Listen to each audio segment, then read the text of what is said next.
Repeat کر رہے ہیں. اعوذ باللہ من الشیطان الرجیم. بسم اللہ الرحمن الرحیم. یا ایھا الذین آمنوا استعینوا بالصبر والصلاۃ. یہ الفاظ آپ کے نوٹ بک میں موجود بھی ہوں گے اور آپ سمجھتے ہوں گے. ایک پہلا لفظ جس سے پہلے ڈسکس کر چکے ہیں وہ استعینوا. استعینوا کی میننگ کوئی ہمیں بتا سکتا ہے؟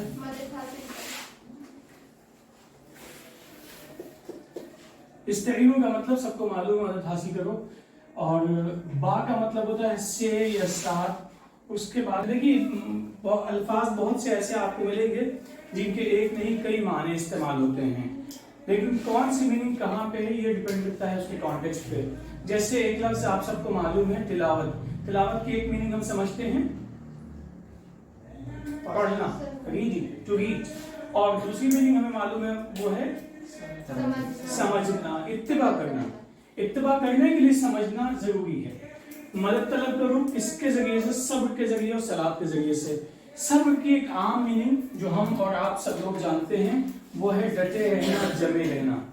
پرزیویرنس سے کہتے ہیں کسی چیز پہ لگاتار کسی کام کو کرتے رہنا. یعنی جب کام میں کنسسٹنسی ہوگی تو ہمیں کامیابی مل جاتی ہے. تو یہی ایک چیز ہے کہ جب بھی کوئی کام کرو تو پہلا کام تمہیں یہ کرنا ہے کہ صبر. صبر کا مطلب اس کام کو اگر وہ اچھا کام ہے، صحیح کام ہے تو لگاتار اس کو کرتے چلے جاؤ. چھوٹی سی مثال ہے کہ روزانہ ہم کسی بھی نئی زبان کے 5 الفاظ سیکھیں تو اور مستقل سیکھتے رہیں، یا 5 تو اور آپ کم کر دی صرف 2 الفاظ آپ سیکھتے ہیں تو پورے سال میں کتنے الفاظ ہو جائیں گے؟ صرف ایک لفظ بھی روزانہ سیکھیں گے اور پورے سال میں کتنے الفاظ ہو جائیں گے؟ 2-4 دن آپ بھول بھی جائیں تو کم از کم 300 ہو جائیں گے. 300 کو بھی مائنس کر دی، کم از کم 200 الفاظ تو ہم سیکھ سکتے ہیں سال میں. کنسسٹنسی ہوتی ہے. لیکن آپ 200 الفاظ کو ایک ہی ساتھ ایک ہی وقت میں سیکھنا چاہیں تو مشکل ہو جاتا ہے مسئلہ. صبر کا مطلب ہے لگاتار کسی کام میں کو کرتے رہنا، ڈٹے رہنا، جمے رہنا. اور صلاۃ کا مطلب کیا ہے؟ فی الحال جو میننگ یہاں پہ ہمیں ذہن رکھنی ہے وہ دعا ہے. یعنی ہمیں کام کرنا ہے، محنت کرنا ہے اور ساتھ ہی ساتھ اپنے مالک اور خالق سے مانگنا بھی ہے کہ ہمیں آپ کامیابی نصیب کریں. فرمائیے جی. استعینوا مدد حاصل کرو، مدد طلب کرو، سیکھ ہیلپ. اور اللہ تعالیٰ کن لوگوں کے ساتھ میں ہے یہ بات جانتے ہیں آپ لوگ؟ کن لوگوں کے ساتھ میں ہے اللہ تعالیٰ؟ جن لوگوں کے ساتھ میں، یہ جملہ بڑا مشہور ہے اور ہم لوگ اکثر استعمال کرتے ہیں. ان اللہ. مع کی میننگ کیا ہے؟ ساتھ، along with. مع کس کے ساتھ میں ہے؟ صابر کا مطلب ہوتا ہے ایک انسان جو صبر کرنے والا ہے، اور اس کو پلگل بنا دیا ہے صابرین، یعنی صبر کرنے والے جتنے بھی لوگ ہیں. یہ صبر کا مطلب سمجھ میں آ گیا کہ جس بھی کام میں ہم لگے ہیں اس کام کو ہمیں کرتے رہنا چاہیے. آپ کے پاس میں بہت سارے سبجیکٹس ہوتے ہیں. انسان جب کام کرتا ہے، پڑھتا ہے تو بہت ساری چیزیں ہوتی ہیں. کوئی ایک سبجیکٹ ہوتا ہے جو ہمارے لیے مشکل ہوتا ہے، کوئی ایک ہوتا ہے بہت آسان انٹرسٹنگ ہوتا ہے. لیکن ہمیں سبھی میں برابر سے محنت کرنے کی ضرورت ہوتی ہے، اس کے بعد میں کامیابی حاصل ہوتی ہے. اللہ ہمارے ساتھ ہے، اس کا مطلب کیا ہے؟ یعنی جو اس کا نظام بنا ہوا ہے اس نظام کے مطابق رزلٹ بہت ہی اچھا آنے والا ہے. ایک اور لفظ اس کے علاوہ ہم نے ڈسکس کیا تھا پچھلے کلاسز میں، وہ ہے قتل. قتل کی میننگ ایک ہم سمجھتے ہیں کسی کی جان لے لینا، اور اس کے علاوہ کیا میننگ ہے؟ کسی کی شخصیت کو دفن کرنا. کیسے دفن کریں گے؟ مٹی کھود تو اس میں دفن کریں گے؟ نہیں. سپریس کر دینا، کسی کو دبا دینا، کچل دینا. مثال کے طور پہ 2 لوگ ہیں ایک ہی جگہ پہ، ایک کو بہت اچھا موقع دیا گیا پڑھنے کا، اسکول، بہت بہترین اسکولنگ، لائبریری، بہترین ٹیچر، سب کچھ مل گیا، اور ایک انسان کو وہ موقع دیا ہی نہیں گیا، اس کو کہیں کام پہ بٹھا دیا گیا. تو اب کس کی شخصیت بنے گی؟ جسے موقع دیا گیا اس کو بنے گی، اور جسے موقع نہیں دیا گیا اس کے بارے میں کہا جائے گا کہ لوگوں نے اس کے ساتھ میں اس کا قتل کر دیا، یعنی اس کی جو شخصیت بن سکتی تھی اس کو سپریس کر دیا. تو قتل کی یہ بھی سمجھتے ہیں ہم لوگ، رائٹ؟ یہ کس، اب یہاں پہ دیکھیے کچھ لوگ ہیں جو اللہ کی راہ میں نکلتے ہیں. وہ اللہ کی راہ کیا ہے؟ فی سبیل اللہ. فی سبیل اللہ کیا ہے؟ سبیل ہم سب لوگ جانتے ہیں راستہ یا پاتھ. فی کی میننگ بھی ہم جانتے ہیں میں، اور اللہ تو جانتے ہی ہیں. اللہ کا راستہ اور اللہ کے راستے میں. اللہ کا راستہ کیسے کہتے ہیں؟